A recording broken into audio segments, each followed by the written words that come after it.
ఏ విధముగా పెద్దలని పిల్లలు గౌరవించాలి? ఎందుకు గౌరవించాలి?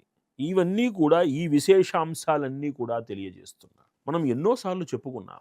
విదుర నీతి అనేటువంటిది మహాభారతములో ఉన్నటువంటి ఒక అంశముగా కాక, మన జీవన శైలిలో మనము నిరంతరము వాడేటువంటి, నిరంతరము ఉపయోగించదగినటువంటి ధర్మ సూక్ష్మములుగా తెలుసుకుంటే, ఎన్నో విధములైనటువంటి ఉపయుక్త విశేషములు మనల్ని సంస్కరించటానికి దోహదపడతాయి అన్నటువంటిది నిర్వివాదాంశము. ఈ అధ్యాయంలో విదురుడు చెప్తున్నాడు, నాయన పెద్దవాళ్ళు వచ్చినప్పుడు పిల్లలు లేచి నమస్కరించాలి. ఎందుకుట అంటే, ఊర్ధ్వం ప్రాణాహ్యుత్క్రామంతి యోనహస్తవిర ఆయతి ప్రత్యుత్థానాభివాదాభ్యాం పునస్తాన్ ప్రతిపద్యతే. పెద్దలు ఎవరైనా వస్తున్నారు అంటే చిన్నవారికి ప్రాణములు పైకి లేస్తూ ఉంటాయి.